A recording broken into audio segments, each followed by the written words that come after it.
भारीच आहे ना.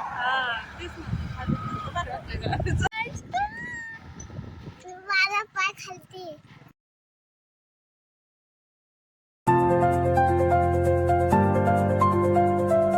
चॅनलमध्ये. तर आज मी रेसिपी करणार आहे. तर मी आज पनीर बिर्याणी बनवणार आहे. ती कशी बनवते हे पण बघायला भेटेल. आणि मग अशा आम्ही ना बाहेर म्हणजे गेलेलो मेळ्यामध्ये सामानच आणायचं होतं. त्याच्यानंतर आम्ही कुठेतरी गेलो, इतकी मजा केली ना. तर ते पण तुम्हाला बघायला भेटेल. तर हा ब्लॉग नक्की शेवटपर्यंत बघा.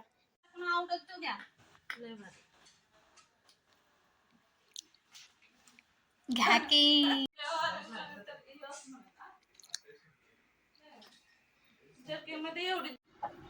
आरू बोल ना, बोल की वीडियो को लाइक करो, बोल ना, लाईक करो, शेअर करो, बोल ना. बोल बोल बोल, लाईक करो, शेअर करो, बोल. जा बाबा, असा असतोय चिऊ. बरं बाळा.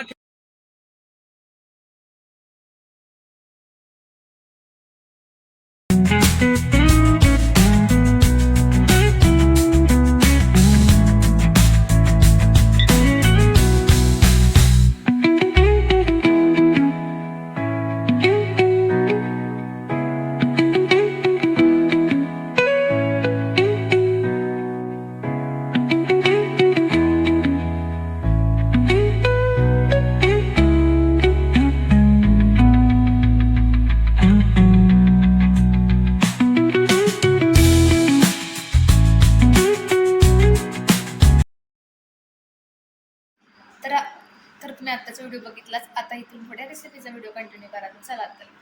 ते मी पनीर बिर्याणीसाठी तांदूळ वाफलाय ठेवले. त्याच्यात मी जिरा, मीठ आणि तमालपत्र टाकून तांदूळ शिजवून घेणार आहे. तर इथे गरम पाणी झाल्याशिवाय तांदूळ केव्हाच नाही टाकायचे. गरम पाणी झालं तर मी तांदूळ टाकते. त्याच्यानंतर इथं मी भाजीसाठी भाजी ग्रेव्ही बनवण्यासाठी म्हणजे पनीरची फ्लावर, कोथिंबीर, आलं लसूण, फरसबी, 2 गाजर, इथे बिर्याणी मसाला, दही, मिरच्या, तिखट होते सगळे. आणि पनीर मी भिजत ठेवलं होतं अर्धा तास. कांदा, टोमॅटो, बाकीचे मसाले जे आपले असतात ते सगळे मी इथे घेतलं होतं. इकडे भात पण शिजवून झाला होता.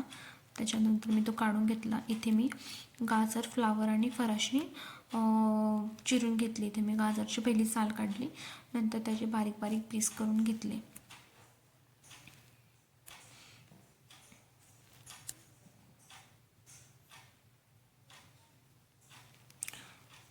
गाजर वगैरे आपल्याला असे लांब लांबच चिरायचे आहेत. आणि म्हणजे तुमच्या आवडीनुसार तुम्ही चिरू शकता. मी इथे गाजर लांब लांब चिरत आहे. 2 गाजर घेतले होते मी. तुम्हाला जेवढी ग्रेव्ही करायची असेल म्हणजे पनीरची वगैरे तेवढे तुम्ही गाजर किंवा फ्लावर, फरसबी घेऊ शकता. तुमच्या आवडीनुसार आहे तुम्हाला किती घ्यायचं किती नाही घ्यायचं. इथे मी सगळं भाज्या कापून घेतल्या. इथे मी गरम पाणी पण करायला ठेवलं होतं.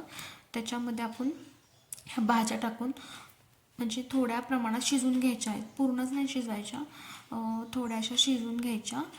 म्हणजे नंतरनं पण जास्त वेळ शिजल्या तर मग होत नाही. म्हणजे अर्धवट शिजवून घ्यायच्या आणि अर्धा करून घ्यायच्या.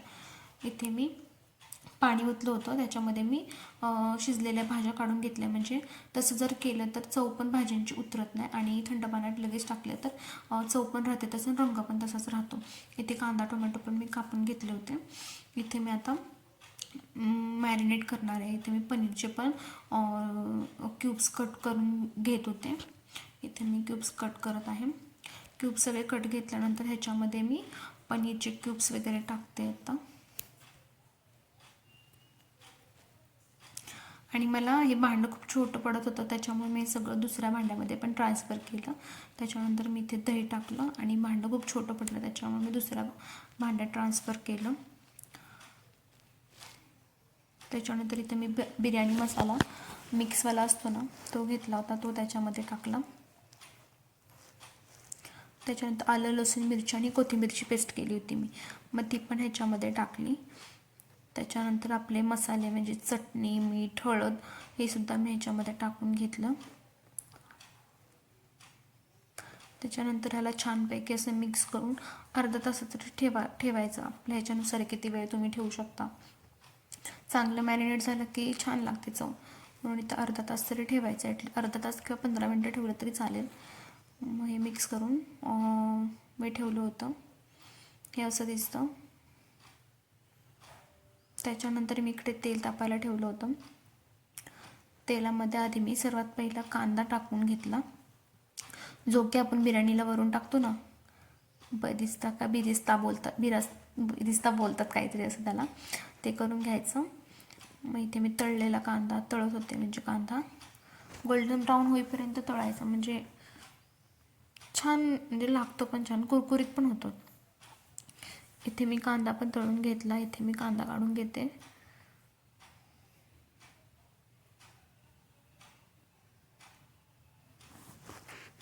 तर इथे माझा कांदा तळून झालेला होता. मग कांदा वगैरे तळून झाल्यावर मी ते कांदा परत टाकला आणि कांदा आणि तो पण छान परतून घेतला गोल्डन ब्राऊन होईपर्यंत. त्याच्यानंतर मी छानपैकी हा परतून घेतला. त्याच्यानंतर त्याच्यामध्ये मी टोमॅटोज वगैरे पण टाकते. त्याची आपल्याला म्हणजे टोमॅटो टाकून आणि कांदा टाकून आपल्याला ग्रेव्ही करून घ्यायची होती.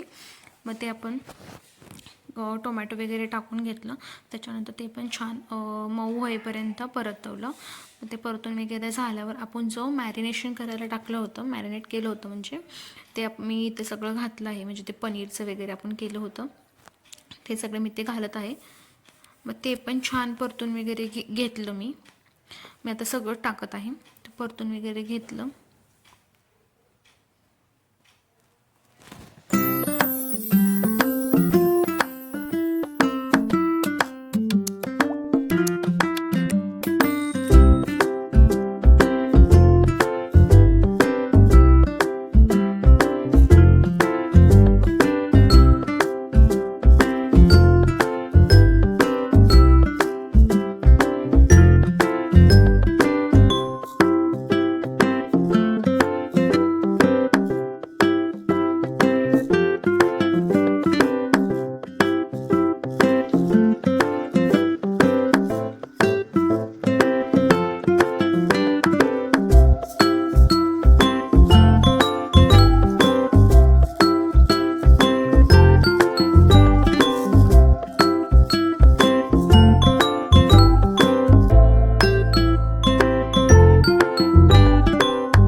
तर हा होता माझा आजचा व्लॉग. कसा वाटला नक्की कमेंट करून सांगा. आवडल्यास लाईक शेअर सबस्क्राईब करायला विसरू नका. भेटूया आपण नवीनच व्हिडिओमध्ये. तोपर्यंत बाय.